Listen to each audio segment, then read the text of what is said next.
Olá, queridos estudantes dominantes online, professor Sandro Massanani, e vamos nesta aula falar sobre a restauração absolutista de 1815. Temos aqui um desenho retratando o famoso Congresso de Viena. Reparem como o mapa ele está na mesa.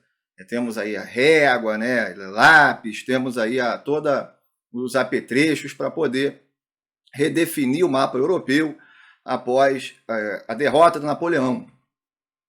Bem, o que foi o Congresso de Viena? É um conjunto de reuniões entre os principais líderes europeus que busca reorganizar o mapa e a política da Europa após a derrota de Napoleão, principalmente visando restaurar o antigo regime. Napoleão virou a Europa de cabeça para baixo, agora tinha sido derrotado. O Congresso, na verdade, começa após a primeira derrota do Napoleão, em 1814. Depois o Napoleão ele volta, governa 100 dias e é derrotado em 1815 na Bélgica. Mas o Congresso já estava em andamento antes da derrota definitiva do Napoleão.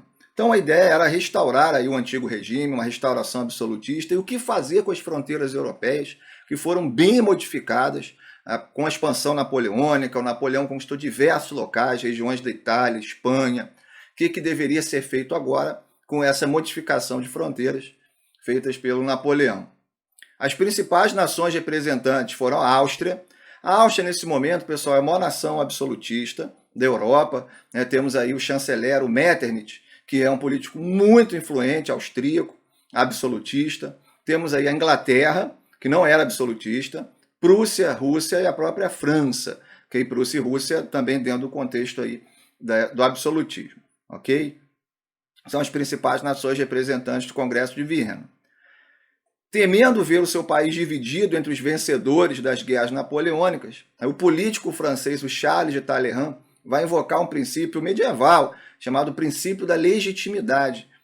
O que dizia esse princípio da legitimidade? Que as fronteiras devem ser restauradas após um conflito, a como estavam antes daquele conflito.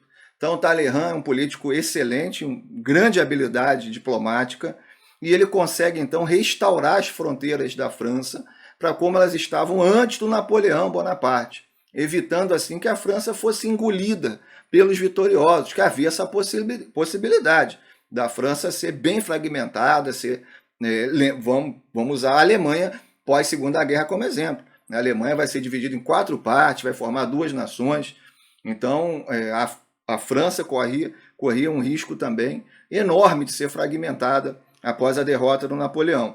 E aí o Talleyrand e o princípio de legitimidade evitam isso. É importante fazer uma lembrança que foi no Congresso de Viena, pessoal, que vamos ter a sugestão para Portugal elevar o Brasil à categoria de reino. Isso é interessante, né? O Dom João está no poder, né? O Brasil é elevado à categoria de reino em 1815, após sugestão no Congresso de Viena. Por quê? Porque o Brasil, então, sendo elevado à categoria de reino, isso fortaleceria o Império Português absolutista. Estamos aqui no contexto de tentar restabelecer ou restaurar o absolutismo na Europa. E além do Congresso de Viena, vamos ter a chamada Santa Aliança. Santa Aliança é uma aliança militar. É um acordo militar estabelecido em 1815 por Áustria, Rússia e Prússia. Lembrando, pessoal, Prússia aqui é um estado muito forte, germânico, que vai se industrializar e depois vai liderar o processo de unificação da Alemanha. A gente tem uma aula sobre isso. Então, a Santa Aliança está dentro do contexto da restauração absolutista e vai defender uma política de intervenção em locais ameaçados por revoluções liberais burguesas. Então, se um local estivesse sendo ameaçado por uma revolução, a Santa Aliança atuaria, mas isso não vai dar certo. França e Inglaterra chegam, inclusive, a participar da Santa Aliança, mas até de uma forma mais figurativa. A Inglaterra, por exemplo, não era absolutista. Nós temos, desde as revoluções inglesas, o parlamento no poder. Então, a Inglaterra ela não vai combinar muito, além de a Inglaterra não ficar no continente europeu. Isso é importante lembrar isso, né? Ficando ali da Grã-Bretanha. Então, a Inglaterra e a França chegam a participar da aliança, mas a Inglaterra tem ideias liberais, de não intervenção, né? E a morte do czar russo Alexandre I, além de outras brigas entre os próprios membros da Santa Aliança, vão provocar aí o seu gradativo fim. Interessante que a criação da Santa Aliança vai ter uma resposta dos Estados Unidos. A gente comenta isso na nossa aula, Estados Unidos no século XIX. Ela vai ser respondida nos Estados Unidos, em 1823, com a doutrina Monroe, do presidente americano James Monroe, América para os americanos. Por quê? Havia um temor de que a América pudesse ser recolonizada pelos europeus, com a Santa Aliança, e a América estava, nesse momento, numa chuva de independências. Inclusive a própria independência do Brasil, 1822, né, um ano antes da doutrina Monroe.